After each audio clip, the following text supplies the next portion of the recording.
Good morning guys at welcome back sa ating channel.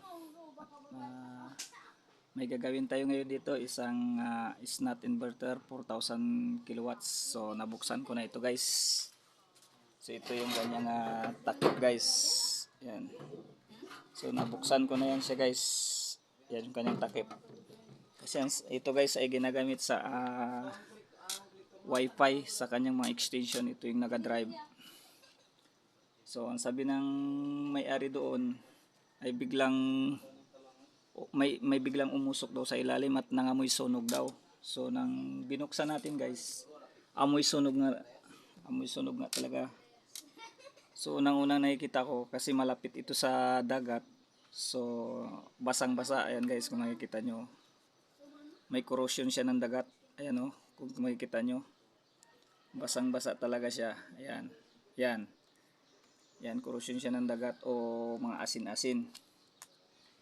So, ang gagawin ko dito ay hugasan ko muna ito para matanggal yung mga likido ng dagat at patutuyuin pa natin to. Saka ito, i-check din natin ito kung anong posibleng nasunog dito kasi nangamoy sunog nga. So babaklasin lang natin to yung kanyang motherboard. So habang binabaklas pala natin to guys, kung napadaan ka lang sa ating channel o bago ka pa lang sa ating channel, paki-like and subscribe naman po, napaka-importante yan guys. Kung hindi ka pa nakapag-subscribe, para lagi kayong updated sa mga videos na ilalabas natin sa mga susunod na araw o linggo. So paki-like and share na rin po. Paki-share ng ating video kung sakaling nagustuhan nyo. At para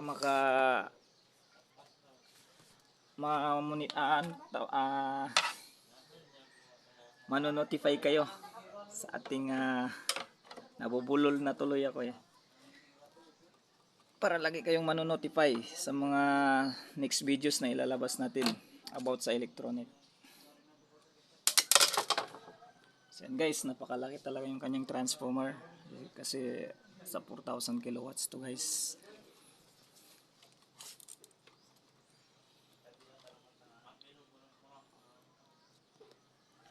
So ang gagawin natin dito, babaklasin natin to at hugasan natin to guys. Tapos i-check natin to lahat ng kanyang mga output transistor, kung wala bang tinamaan dyan. So naka SMD type ito guys, yung sa ibabaw na board naka SMD type. At yung sumunod na board siya guys, yan sa ilalim guys, naka carbon type. So maganda yan yung naka carbon type. Medyo hindi tayo mahirapan dyan, pero pagdating dito sa SMD type yan guys, pagdating sa SMD type na yan, medyo dyan tayo magkakatagal-tagalan dyan.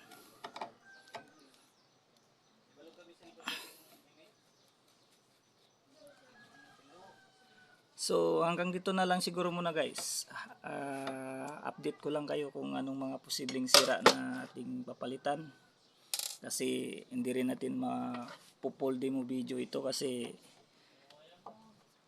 maghuhugas pa tayo ng yan, yung kanyang transformer at magpapatuyo pa tayo, bibilad pa natin yan sa araw.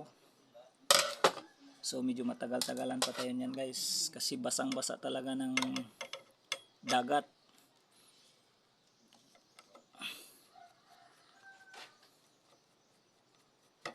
So update ko na lang kayo guys sa mga susunod na araw kung ano mga posibleng pinalitan natin dito guys. Ayan guys, nabaklas na natin yung kanyang unang board, itong SMD type guys. At yan sa ilalim na yan guys, yan yung carbon type. So good yan, maganda yan, carbon type. Ayan guys, basang-basa talaga. Grabe. Daming corrosion talaga ng dagat likido talaga gaasin-asin. So hanggang dito na lang guys, at update ko na lang kayo sa mga susunod na araw.